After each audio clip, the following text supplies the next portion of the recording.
Okay, so we've got... I'm recording for notes purposes as well. Okay, that's good. That's good. And So we've got Marsha here again. She's already done this once with Callum, but it's lovely to have you back, Marsha. Round two. And a bit of round two. So any questions, first of all, about the project that we're going to be embarking on, Danielle or Mikey? What were you mentioning? You mentioned something about anxiety, Mikey. Yeah, like just the thought of like them having a, what do you call it, a neurological degenerative disease or illness. That's disease, I don't like that word. You know, like not knowing how to approach them and not knowing if I should act differently, and also like you know, not being able to relate to people of that era and time. Well, there's such brilliant observations to make before even going in, Mikey. Really. I think when I was your age, I wouldn't have known how to behave around people who were different to me. So I think that's completely natural. It's not so much the difference, but like with normally most people, you can like approach them and like talk to them and just like have a giggle or something. But like, but I do have a giggle with them. It's so sweet and it's funny. And all I would say to you is be yourself. Yeah. And enter their reality. That's what I would do. If they're saying, oh, I don't know, I'm going on holiday to India tomorrow, or where am I? I just absolutely enter their reality. I would never say, no, you're not. You're in a home and you're unwell. Now get over it. Never say that. Yeah, You know, I'm glad you did, mentioned that to me. If you did, they probably wouldn't remember for very long. But still, it's not nice. I'm glad you mentioned that to me, because if I'd have heard that, like I would have been not known what to say. Well, there's one lady in there particular who she must be in her 80s and she's always looking for a baby. She wants to know when her babies are coming home. Okay. You know, which is quite sad. But all I would do is say, well, I don't know. Shall we just go round into the lounge and have a look there? And by the time you get to the lounge, there's something going on in there. So, you know, it's just being gentle and just going with them, really. Or sort of saying, what's your baby's names? How old are they? Yeah. What? I don't know. Asking them questions about their babies. Yeah, that's a nice thing to do. That's Because really it draws on what they're doing. Exactly. I mean, when I'm at the lady hospital, I can refer back to that because that's what I that was a bit, obviously, I was there because I was ill, so I wasn't really chatting to her. But when we did speak, because it was like a small ward with like 4 open beds, if you see what I mean, apart from a curtain. So I said to her, well, she said things like about the Thames in London, something like that, and she said about she was talking about someone she knows living out in Berlin or something like that. Or she'd just say something like just all sorts of different things, but I'd sort of just carry on. I sort of refer to it, if you know what I mean, and almost go wherever their mind's taking them, because it clearly means they're stimulating their own brain by thinking. And if I can grow on it, then you know. It's lovely, and you'll see that it's actually you get a lot out of it, I find, and I mean, you might get Eric. You're just talking about Mikey. He's the Lancaster bomber, Danielle, and he's very well spoken, and he's always clasping his hands, and he'll often come up to me when I'm there and say, I'm scared, I don't know what I'm doing, I'm a bit confused, you know, and it's okay. I know you're so told, or maybe I'll just, hold on to his hand and say, well, I'm here, Eric, shall we just sit down and have a chat, you know, so it's just That's comforting them, yeah. And also, like, another thing that kind of makes me nervous with, like, people that age is, like, what not to say. Like, because of the generational differences, if you say something that seems, like, too modern, like, ideas that seem too modern, like... Well, you can just try it. Yeah. You know, but you have... How old are your grandparents? I didn't have any. I mean, I got one, but I never told him because he hasn't been very good. it as an opportunity to learn, because you Yeah. will learn many things, which is really lovely. I guess their train of thought will carry you somewhere, and you'll probably end up discussing what they're talking about, Yeah. the flow of their thoughts. They love music. I mean, I feel like I'm talking like a lump of people. They're not. You know, many of them enjoy music. Many really love reading, actually, I love reading. poetry and prose and music, of course. And something. If you wanted to bring in something, something that appeals to all the senses, different fabrics or silk or sandpaper or something, just to get just a response. Or, because what I do a lot of the time, I just sit and I talk. That's what I like doing. Yeah, that's great, Danielle. And I know it I sounds. can't wait, actually. I'm really excited about this. Oh, I'm so pleased, because I think you'll really enjoy it. And So we actually assume you can't meet everybody, because it all sounds so interesting. Yeah, yeah. So all I would do, say when you arrive, Mikey, you just come in, and I would say I would probably just go through to the lounge and see who's sitting in the lounge and just sit there. Or there's a dining area, you can sit there. If you wanted to, you could talk to the staff, because many of the staff are from Eastern Europe. And what if they say, "What are you doing here?" Like, what if they don't know what I'm doing here? What do I say? I can't say I'm here to interview you. No, you can just say I've come to have a little chat. Oh, okay. Just. That's all you need to do. Yeah. That's all you need to do. They probably won't even now. They might ask who you are. Yeah. So if you are anxious, just stay close to me or Cara. Yeah. There's really nothing, because it's quite a high staff ratio, actually, staff resident ratio. Nonetheless, staff don't have time to sit down and spend half an hour chatting to residents. They just don't have the time. So having someone coming in and willing to spend time just talking, and I don't say that lightly, because it's really powerful, just sitting talking to someone and giving someone your full attention. Not many of us get it in life, actually. No. But you're doing that. That's what you're going to be doing, and that's Yeah. really powerful, I think. And I'm absolutely delighted you're coming in. Yeah. Absolutely delighted. I think it'd be lovely. We were trying to think of some fragrances that might be evocative. Maybe yes. lavender or rose. Lavender Those or Honeysuckle. honeysuckle. How would we get the fragrance? I don't know. of I've never honeysuckle? smelled honeysuckle. Oh, it's my lovely. God, you will know it if you smell it.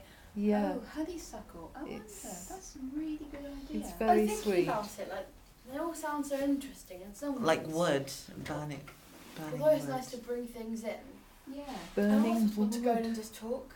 Yeah. But I'm just Danielle, here. that's fine. I almost feel like they've got so much probably to say, Yeah. and even if they don't know they're saying it, they'll have things to Tobacco. talk about. And Yeah. I could say, if they talk about their garden or their children, I'll say, oh, who are their children, what are their names, or just, Mm. sort of respond to them and see what they have to say about different things, and Yeah. not get to know them, but get to kind of just be someone there, just talking to them. Yeah. And you don't really have to. I don't always go in with an end goal. Actually, No. I don't at all. I just go in there, and I might bring a few props with me, but I don't actually very often use them. But I'll just find somebody to sit down with. But you have to be prepared. Sometimes it. I walked in a few weeks ago, and the woman. They opened the door, and a woman stood there, and they said, "Who's she? What's she doing here?" And I Who didn't was take that? one of the residents. Oh. But it's just, don't just. I would say, Mikey, just relax and just have a chat, like you're chatting to a friend, or, I imagine you love chatting, don't you? It depends who it is with, and if I've got something to say. Oh, right. Well, actually, I can't really say no, because I spent 9 hours talking online, like on Friday night. So Okay, so you can chat. Yeah. Mm. And you also gave Callum a very good pointer about speaking to people and how you never go face to face with people. Oh, yes. you Yes. always go to the side, which I Yes. thought was Yeah. really good advice as well, I think that's Marsha. easy for me anyway. It's easy for me because my eyes move anyway, so I can't really.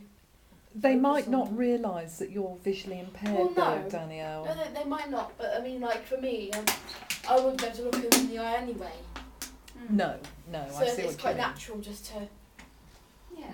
look sort of in a direction, but not necessarily at them. Yeah. Like I can look at Marsha now and see Marsha's outline, but I don't think I'm looking straight at you because I can't see where exactly, you know. So it's a bit like I don't know you two, but I know my kids when often when we're driving along in the car, we often have really lovely chats because we're sat side by side. We're not sitting opposite each other. We're not. It's not confrontation. It's really. It's conducive. companionable, isn't it? Yeah. Often Yeah. you just sit beside someone and you just feel their mood. Perhaps you feel how they're, Yeah. especially if it's someone close, but if it's someone not so close, it's that companionableness, isn't it? Yeah. It is, and it's lovely. I mean, I remember when I first came here, I was making friends, and like when I first met Emily, who's now from my arts class, I remember going for a walk with her and talking. We were walking side by side, just talking about things, and so I think that's one of the first times I started to know who Emily was. Oh. It's just nice to think for people you don't know very well, friends and family, people you do know very well, my mothers and daughters, or you know anybody. It's that kind of sitting beside them. Yeah. You're almost sharing a moment together, sharing some companionable. It's Yeah. companionship. It's kind of being relaxed and. Yeah. Lovely. Anything else? Any other questions, Mikey? Or No, not that I can think of. No. Has Marsha allayed your fears? Yeah. Good, I'm pleased. Oh, that's good. Oh. How many people are in the residential? I think there's about 40 residents, Oh, okay. and there's got to be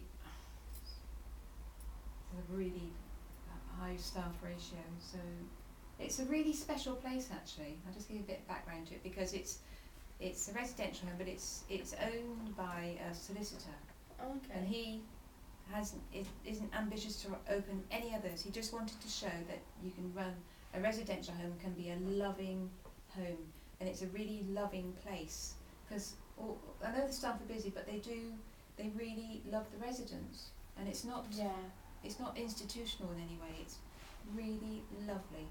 It's really lovely, and Do they have to pay for it? oh yes. What if people couldn't afford to live? I don't know about that, Danielle. Actually, I think they have to pay. I have no idea how much. It's not cheap residential care. I don't know about that. No. I thought you could get like cheap residential care from the NHS. I'm sure you can. I'm sure you But not can. as But good this as isn't. that. This is private.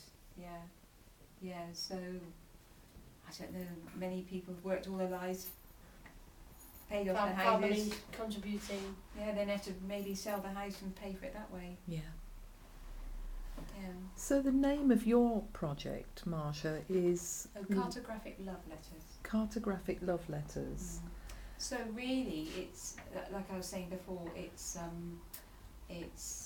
about putting people's stories on the map. But I wanted when I say love letter, I don't mean oh darling, will you marry me? Not necessarily. So that's part of it. But just to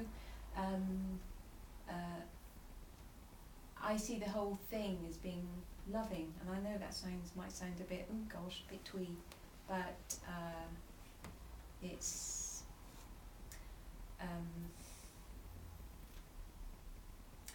you know, we all have long lives, and we have loves and we have losses and we have successes and failures, and but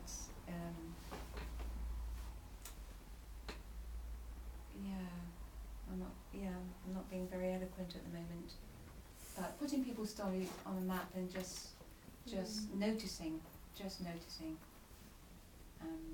And hopefully they're things that we'll remember in the future. Yeah. And of course, for some of those people, actually going over something that happened maybe 70 years ago or 60 years ago can be very cathartic. Yeah. It could almost bring them back to how they Yes. were. Yeah. So it's a sort of a therapy in a way, isn't it, as well? Yes, I think so. Yeah. I think so. But to not push it, but you might get some surprises. One gentleman, we were talking about his work in the war, but he got a little bit confused and a bit distressed. He said, I don't remember. And then, so we started talking about something else, sports, and then I mentioned tennis, and he just almost sprung up in his seat. I said, I love tennis, I love playing tennis. And you just don't know where the conversation's going to go. It can come to a dead end, or it might go somewhere else, but just go with the flow, really. How would you steer? Because you're really trying to find out about how people fell in love, aren't you? Yeah. How would you steer a conversation? Well, I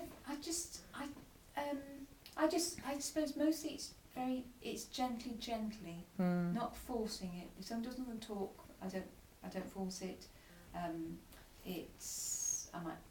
might bring in a photograph of a wedding, for example. I've bought in a few of those. I've bought some wedding dresses, bought them in. I've got some wedding. So I'm just trying to, what's the word? Not provoke. Trigger? Stimulate memories.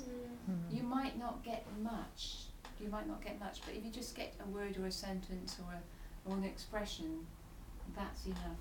And I know it might sound a bit loose to you, but I see it, for me, a big part of the project is Arts Council, and it's supposed to be about developing my writing practice, but for me, I can't get away from the fact that it's about giving these people my full attention and noticing their lives, really.